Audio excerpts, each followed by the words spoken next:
Hola, ¿qué tal? Mi nombre es Amalina Lía Álvarez Granados y hoy te hablaré acerca del psicoanálisis aplicado en problemas de conducta en los adultos. Es importante que te hable acerca de la persona que es la más importante en la teoría del psicoanálisis. Sigmund Shlomo Freud, o mejor conocido como Sigmund Freud entre la comunidad psicológica. Él es considerado el padre del psicoanálisis porque él fue el creador de esta teoría. Nació el 6 de mayo de 1856 en la ciudad de Freiberg, Moravia, actualmente República Checa. Su familia era de origen judío y por problemas económicos por los cuales pasaba su familia terminó mudándose a Viena en el año de 1860, en la cual terminó su carrera de medicina. 3 años después trabajó en el Hospital General de Viena junto con Theodor Meiner.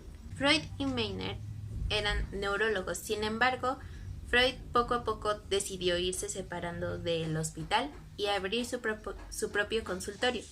Sin embargo, Freud comenzó a interesarse en los pensamientos humanos. Es así que decidió ir por la rama de la psicología. Ahora se estarán preguntando qué es el psicoanálisis y para qué sirve. El psicoanálisis es una teoría de índole clínica, el cual tiene como objetivo estudiar el inconsciente de las personas. Anteriormente, a las personas que tenían algún problema psicológico se les solía llamar enfermos mentales. Sin embargo, se llegó a la conclusión de que este término era muy erróneo, así que decidió llamarse trastornos psicológicos o trastornos anormales, aunque el término trastornos psicológicos es el más utilizado actualmente. Freud divide su teoría en diversas partes, sin embargo, hoy te hablaré solo ciertas partes que son las más importantes en el desarrollo de su teoría del psicoanálisis. En primera están sus llamadas tópicas, las cuales dividen dos: el desarrollo de la psicosexualidad y la interpretación de sueños. En su primera tópica utiliza un modelo al cual puso por nombre iceberg, el cual está dividido en 3 partes: el consciente, el preconsciente e el inconsciente. El consciente, que es la que se encuentra en la punta del iceberg, en la parte más alta, es todo aquello que nosotros conocemos y que podemos percibir, todos esos sentimientos, emociones, vivencias, todo aquello que podemos ver y que los demás pueden conocer de nosotros, como nuestra forma de ser y con la cual nos podemos lograr desarrollar en nuestro entorno social y cultural. Después está el preconsciente, que está ubicado entre la línea entre la punta y el fondo. Para explicar un poco mejor el preconsciente, voy a utilizar una frase que es muy común entre nosotros: tengo en la punta de la lengua. Esto hace referencia a que nosotros mismos, cuando no recordamos algo, pero viene alguien más y nos hace referencia a eso, surge ese recuerdo del inconsciente y llega hasta nuestro preconsciente, en donde podemos recordarlo solamente si alguien nos hace referencia o llega un tercero y nos dice algo acerca de eso, y es cuando surge, lo sabía, pero es más como un recuerdo.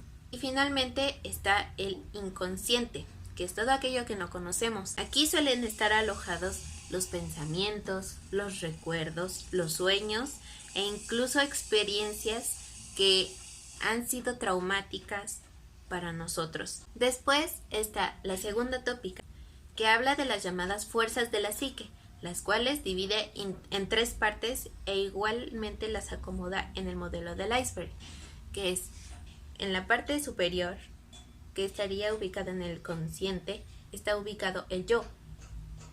En la parte media está el super yo y en la parte del fondo del iceberg está el ello. El ello son todos aquellos pensamientos que tenemos desde nuestro nacimiento, es decir, los tenemos de manera innata, nacemos con ellos. Son todos aquellos deseos que se tienen y que exigen ser satisfechos, ya sean buenos o malos. Aquí Freud divide el ello en 2 pulsiones: el eros, que es el sentido de la vida y la autoconservación, que habla acerca de la alimentación, el afecto, el amor y el sexo. Después está el tánatos. El tánatos, por decirlo, es nuestra parte más agresiva, todos aquellos pensamientos que tenemos sobre muerte, destrucción, agresividad. Es una parte muy agresiva de nosotros mismos, mientras que el eros es la parte más humana que tenemos. por decirlo, el eros es la parte humana, el tánatos es la parte agresiva. Después, en la parte media, está el superyo. El superyo es una instancia que enjuicia nuestras acciones. Normalmente se encarga de ponerle límites al ello. Exige que sus deseos sean satisfechos, mientras que el superyo es el que se encarga de decir, no, esto está mal. Esto no es bien visto en la sociedad o en el entorno en el que estamos, así que no podemos hacerlo. Normalmente cuando solemos satisfacer las acciones del ello, sin la importancia del superyo, que es el está bien o está mal, normalmente nos solemos sentir culpables de las acciones que hacemos. Esa es la principal función del superyo.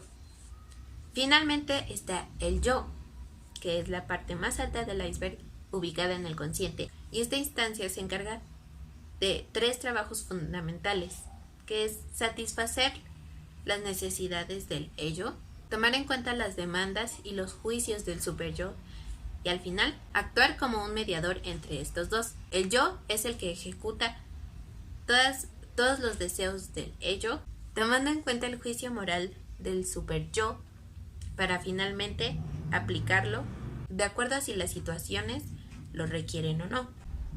Después de estas 2 tópicas, sigue la teoría del desarrollo psicosexual. En su época, esta teoría fue muy mal vista por la comunidad psicológica, ya que era muy mal visto hablar de sexo y mucho más si era relacionado con niños, pero Freud no lo hacía con intención de hacerlo sexual, sino que utilizó estos términos para que fueran una referencia a esta teoría y se pudiera entender, pero a lo largo de los años ha sido de gran ayuda para el entendimiento de ciertas actitudes en las personas. La primera etapa es la oral. Habla de que el principal foco de satisfacción de un bebé es la boca, pues de ahí obtiene su alimento y conoce su entorno. Obviamente, Freud no hace referencia a una satisfacción sexual, sino que habla de que el sentido del gusto y la boca es el más desarrollado en un niño recién nacido o bebé. Por este medio es que conoce su entorno y sabe que es mamá quien lo alimenta. Después está la etapa anal. Esta etapa anal nos habla del control que tenemos de nuestro cuerpo, haciendo referencia a los esfínteres, porque un niño suele hacerse a la hora que quiere, en el lugar que quiere. Sin embargo, esta etapa nos habla de que puede controlar los esfínteres a su gusto, puede hacer a una hora determinada y en un lugar determinado. Si este aprendizaje llegó a ser traumático o llegó a tener algún problema en el desarrollo en la etapa anal, puede haber ciertas características que llegan a ser un factor determinante en el comportamiento de las personas a la hora de crecer. Después seguimos con la etapa fálica. En esta etapa el niño comienza a preguntarse acerca de el cuerpo de otra persona y el propio. Comienza a preguntarse ¿por qué mamá tiene pechos y yo por qué tengo pene?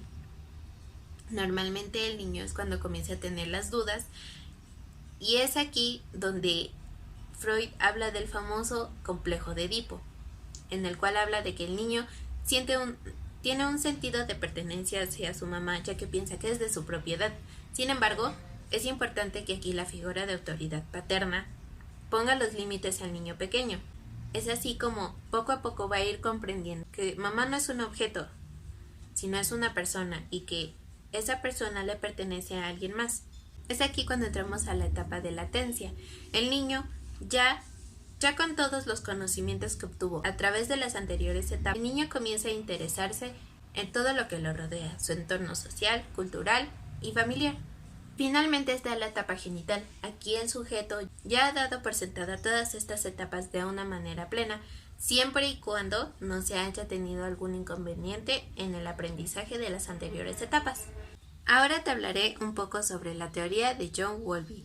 Fue también un aliado de la teoría del psicoanálisis. Sin embargo, como muchos otros autores, estuvo en desacuerdo con las teorías del desarrollo psicosexual de Freud. En cambio, este autor nos habla de el apego que solemos tener con una figura de autoridad.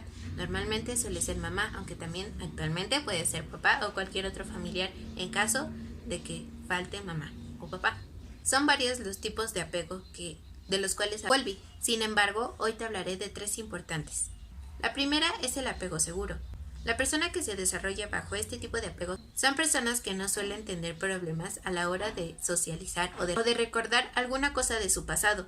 Normalmente suelen ser personas muy seguras y capaces de sí. Normalmente la mayoría de las personas suelen desarrollarse en este tipo de apego, ya que su relación con la figura de apego suele ser buena. Después está el apego inseguro o evitativo.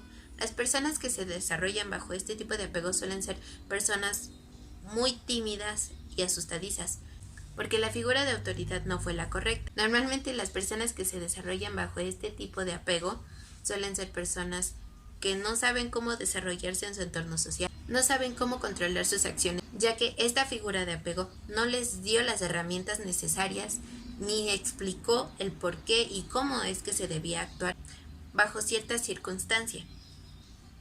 Normalmente estas figuras de apego y cuestionan todo lo que ellos hacen o preguntan. En este tipo de etapas es normal que un niño pregunte cosas. Sin embargo, a diferencia del apego seguro, que es si el niño tiene alguna duda, la figura de apego la puede responder de una manera acertada, haciendo que el menor ya no tenga esa duda. En el tipo de apego inseguro o evitativo, normalmente esta figura no sabe cómo relacionarse con el individuo, y ya que el niño tiene curiosidad, esta figura de apego que es insegura suele cuestionar mucho al individuo. Normalmente no resuelve sus dudas e incluso llega a reprender al menor por preguntar cualquier tipo de cosas, haciendo que este individuo sea inseguro y comience a conformarse con las respuestas que le den.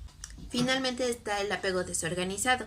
Estas personas que se crían bajo un apego desorganizado suelen ser personas que, al igual que el inseguro, no saben desarrollarse en su entorno. La figura de apego normalmente suelen ser personas que no lograron resolver en su tiempo ciertos problemas, como son problemas familiares, que no se haya superado algún tipo de relación, o que simplemente no se tenga ese lazo entre niño y figura de autoridad, obviamente sea mamá o papá, o algún otro familiar. Las personas que se suelen desarrollar bajo este tipo de efecto normalmente suelen cargar también con los problemas de la figura de autoridad, haciendo que su desarrollo sea problemático o no sea el más adecuado. Finalmente te hablaré del tercer autor del cual quise retomar su teoría. Finalmente te hablaré de Erik Erikson, al cual se le tomó mucha importancia su teoría. Erik Erikson también fue un aliado de la corriente psicoanalítica. Sin embargo, al igual que los demás, no estuvo del todo convencido en la teoría del desarrollo psicosexual. Sin embargo, al igual que muchos otros, no estuvo del todo convencido de la teoría del desarrollo psicosexual de Sigmund Freud, ya que simplemente abarcaba ciertas edades o saltaba algunas. Es así como Erikson decide hacer su propia teoría, a la cual llamó las 8 etapas o 8 edades, tomando la teoría de Freud del desarrollo psicosexual, pero agregando algunas con las cuales abarca desde los 0 años hasta la hora de fallecer. La primera etapa, que es la de confianza versus desconfianza, comienza de los 0 a los 18 meses de edad. Esta etapa nos habla de la importancia que tiene la figura de autoridad y el cómo es que nos desarrollamos, ya que dependiendo de cómo fue nuestro aprendizaje dado por la figura de autoridad, es que solemos ser unas personas confiadas, vulnerables o desconfiadas. Todo de acuerdo a cómo es que nuestra figura de autoridad nos guió. En la etapa 2, que es autonomía versus vergüenza y duda, retomando un poco la teoría del desarrollo psicosexual, nos habla de que, de acuerdo a cómo es que se dio el aprendizaje del control de esfínteres, el niño se puede desarrollar como una persona autónoma. Sin embargo, si el aprendizaje fue complicado o hubo algún tipo de problema, el niño suele sentirse incapaz e inseguro y normalmente suele tener vergüenza por no poder saber controlar su cuerpo. En la etapa número 3, iniciativa versus culpas, la cual se desarrolla de entre los 3 a los 5 años, el niño comienza a generar muchas preguntas de todo lo que le rodea. Sin embargo, espera que estas preguntas sean respondidas de una manera en la cual él pueda interpretarlas. Sin embargo, dependiendo de cómo la figura de autoridad es que resuelve estas dudas o si lo reprende por preguntar demasiado, Normalmente el niño suele generar el sentimiento de culpa por molestar a su figura de autoridad o a su entorno. Normalmente suelen llegar a ser personas que deciden quedarse calladas. ¿Por qué? Porque al generar algún tipo de pregunta y al ser reprendidos por este tipo de acciones, prefieren callar. Mejor prefieren callar.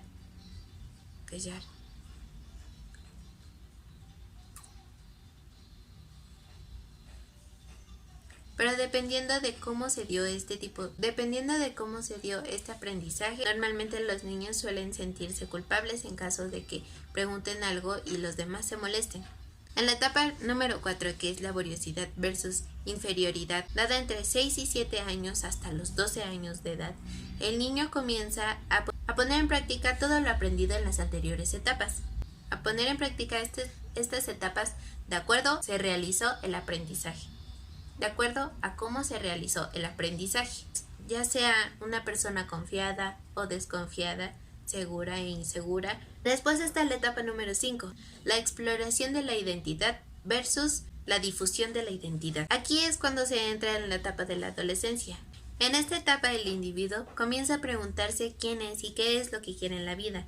Comienza a separarse un poco más de su familia para saber cómo desarrollarse adecuadamente en su entorno social. Etapa número 6, identidad frente al aislamiento, que se da entre los 20 a los 40 años de edad. Aquí el individuo comienza a buscar una intimidad social y amorosa, la cual ofrezca confianza y seguridad. Sin embargo, normalmente, si no se llega a tener este tipo de acercamiento, se puede estar rozando entre la soledad y la depresión. Etapa número 7, generatividad frente al estancamiento, que se da entre los 40 a los 60 años de edad. El individuo se hace una pregunta que para él es muy importante: ¿por qué sigo aquí si no sirve de nada? El individuo en esta edad comienza a preocuparse más por su familia, comienza a ver por ellos, y su preocupación radica en lo que va a hacer cuando llegue a ser inservible o inútil para su entorno social. Normalmente estas personas buscan seguir siendo útiles tanto para su familia como para su trabajo. Y la última etapa, la número 8, la integridad del yo frente a la depresión, la cual se da de los 60 años hasta la hora de perecer. El individuo deja de ser útil para su entorno, ya que al llegar a la vejez se van desgastando las funciones del ser humano.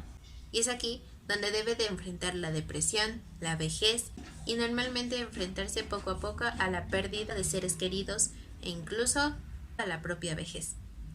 Si bien hay muchos otros autores, los cuales sus teorías han sido de ayuda para el mejor desarrollo de las teorías psicoanalíticas,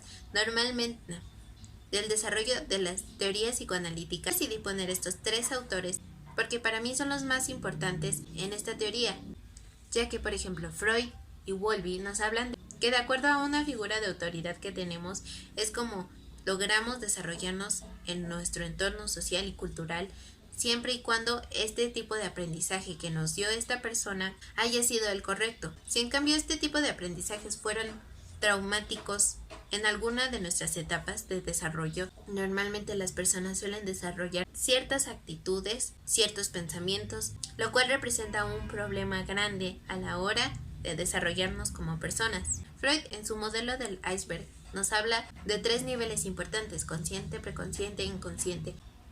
Y los psicoanalistas lo que buscan es hacer ver a una persona que tiene algún tipo de problema, trauma, los cuales llamamos como trastornos psicológicos, para que en las sesiones de la terapia puedan ser resueltas sus dudas. Sin embargo, es de suma importancia tener en cuenta un punto muy importante. Un psicoanalista, a través de terapias, saca a relucir esos problemas que son guardados en el inconsciente por una persona, ya que resultan ser problemas inexplicables. Sin embargo, obviamente, los psicoanalistas saben que esos trastornos están ubicados en el inconsciente. Entonces su trabajo es sacar a relucir esos problemas para hacer consciente a esta persona de que tiene algún tipo de problema y de que puede llegar a solucionarlo siempre y cuando el paciente así lo quiera. El trabajo de cualquier tipo de psicólogo no es resolver tus problemas, darte herramientas, darte opciones para que tú elijas el camino, resolver el problema que tienes o bien seguir por el mismo camino, siempre y cuando tengas en cuenta que eso puede llegar a representar un problema tanto en tu entorno social y cultural Espero que el tema haya sido entendible y principalmente que haya sido de tu interés. Muchas gracias.